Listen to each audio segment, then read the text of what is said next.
All right, hello everybody. My name is Sammy, and I'm definitely in recovery. Uh, Tonight's topic that I have is called "You Are Not the Thinker. You are not in control of your thinking." And this is, and I'm putting this in relationship to step one. Step one says we admitted that we were powerless over our addiction, that our lives had become unmanageable.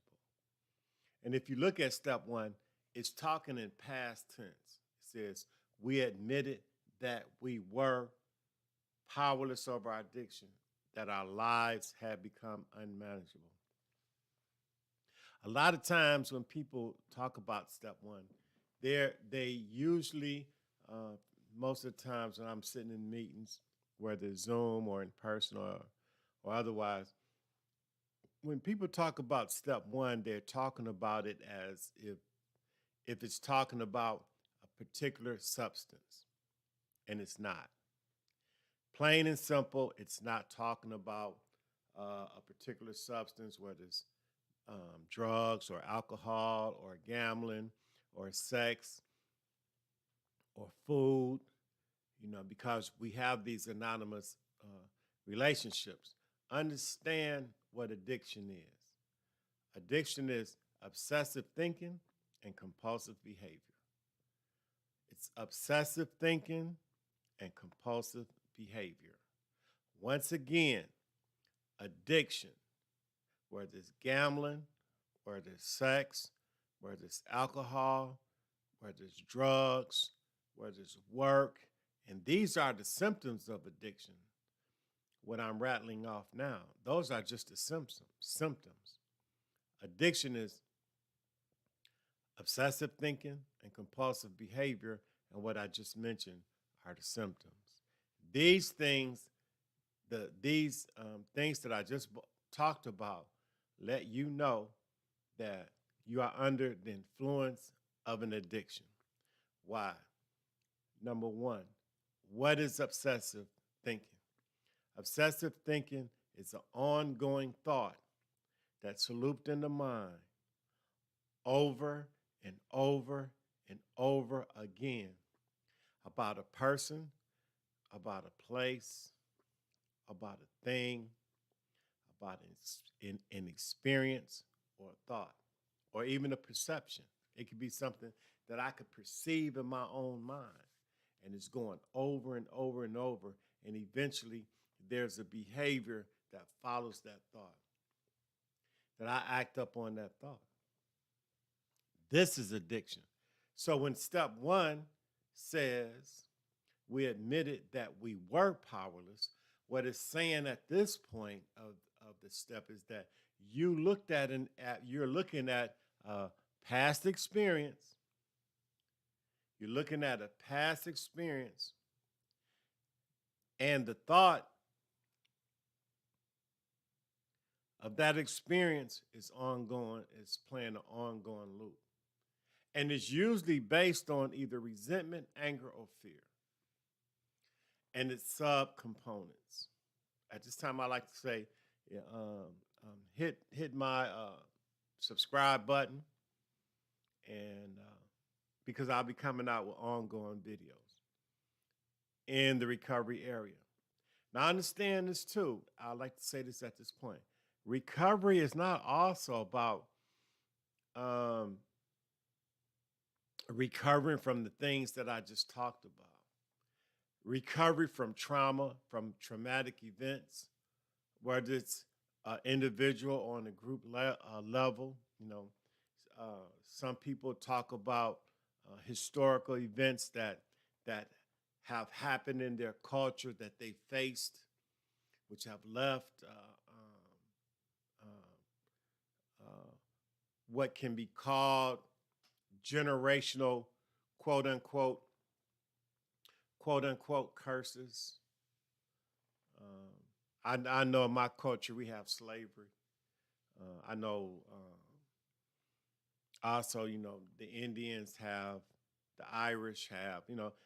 Basically everybody on the planet has faced as a culture some type of traumatic event that have had effect on the individual and the culture as a whole. So therefore, recovery can be identifiable basically in every culture.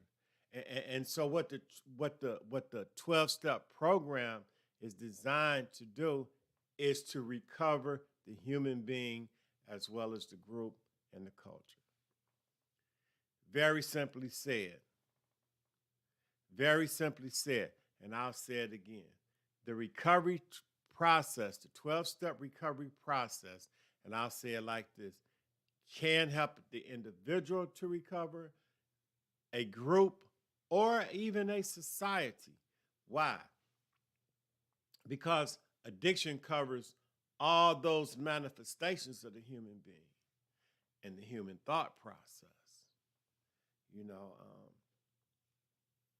So moving on, step one is you're looking at an inventory.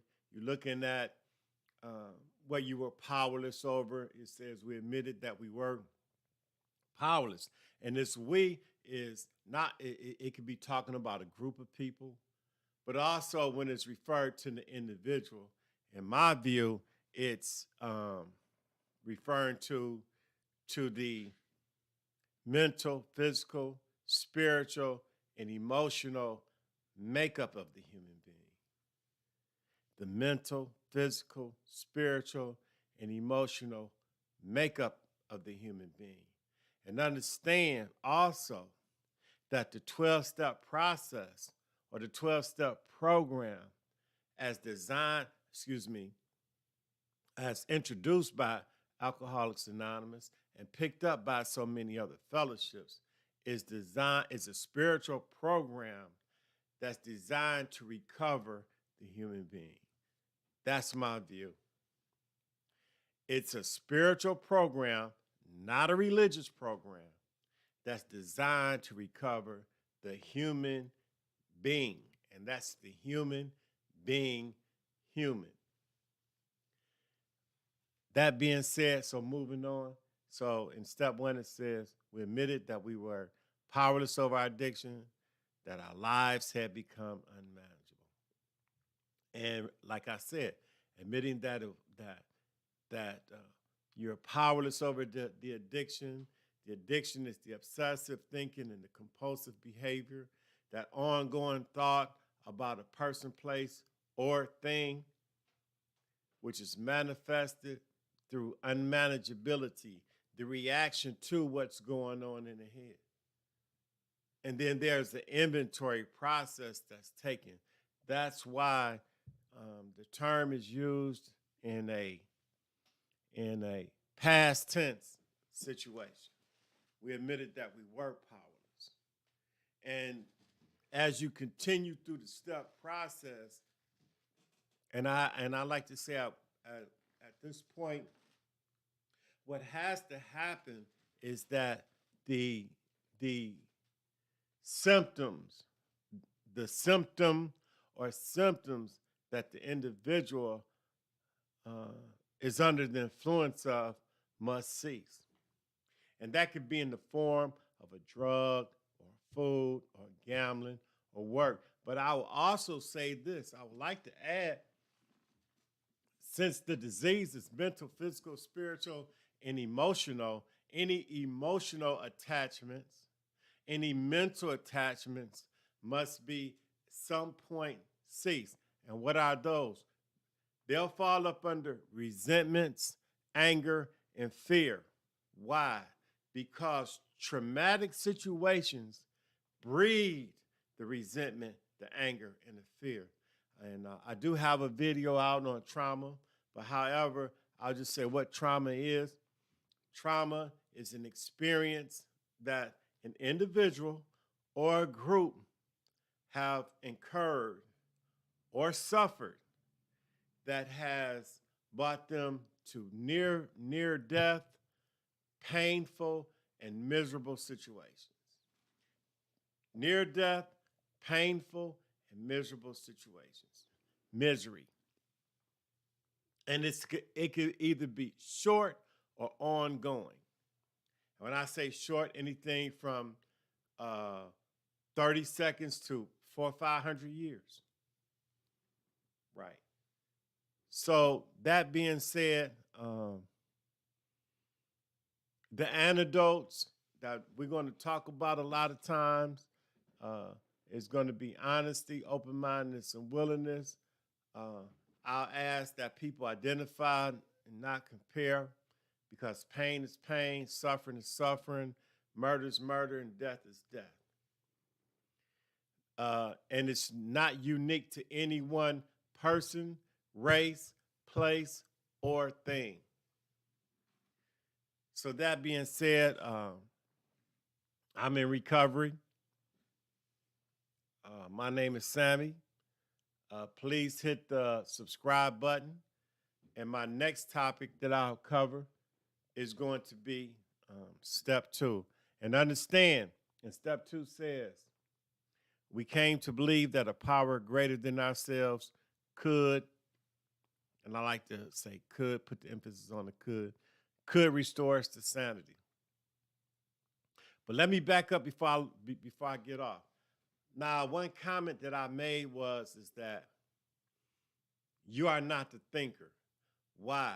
Because through traumatic events that the individual or the group has experienced, and I said the resentment and the anger and the fear have set in, this have taken away from the individual, from the groups being in charge of their own quote-unquote normal thinking. Once anger has kicked in, once resentment has excuse me, and I don't want to say kicked in. Once the person or the group is under the influence of resentment, of anger, and fear, what happens is the mind, or there's an entity up under under that which I just mentioned, has taken over the individual. Has taken over the individual or the group. And they tend to respond as such. They'll respond in an angerly manner. They'll respond in a fearful manner.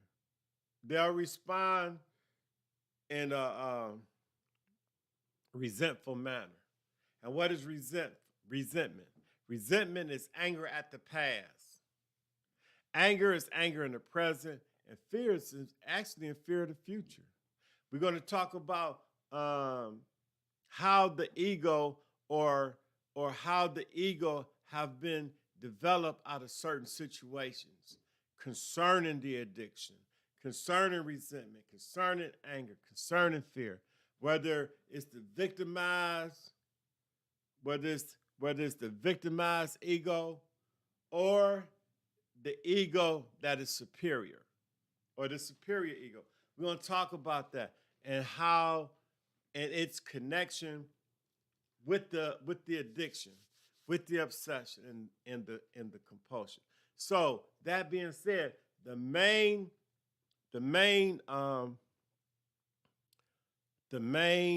goal of these particular videos is healing, self-healing, and group healing.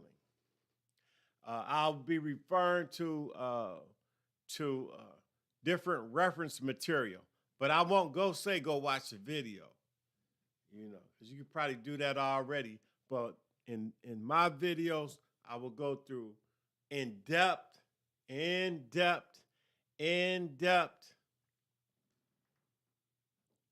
talks on feelings and emotions. I have a whiteboard or blackboard right behind me where I will go through certain things and point out certain things concerning the addiction and recovery. Understand, this channel is about addiction and recovery and recovering from that. So, ending this up, that you are not the thinker, believe it. Anytime you come up under resentment, anger, or fear, your rational process of thought has been totally interrupted. Long story short, and you are under the influence of feelings and emotions that are strong. So, if you like what I said, please hit the subscribe button and look out for my next video. Oh, I will also say I will be giving techniques on how to recovery techniques as to how recovery is possible. I'll be talking about prayer and meditation. I'll talk about the pros and cons of the God and what is actually meant inside of the God, or the mentioning of God inside the 12-step process, and why dogma can hinder more than help the individual or the group in recovery. So that being said, I'm going to end the stream at this time. I'd like to thank everybody who's been following me, and those who will follow me, and those who will just tolerate me. Thank you for letting me share, and please hit that subscribe button, and I'll have a new video out in a couple of days after I'll watch this one, and we'll go from there. But understand, I plan to make videos about recovery, the recovering of the human being, the recovery of the individual, until I run out of topics, basically. And thank you. Now, and I like to say, it's been over 35 days since I made a video, and a lot of times that's because I've come up with some new information, or it's new to me anyway, that I had to sit back, take a look at, put it on a scale, weigh it before I bring it out. All right, and with that, I like to say, you don't have to use no matter what, and keep coming back. Thank you.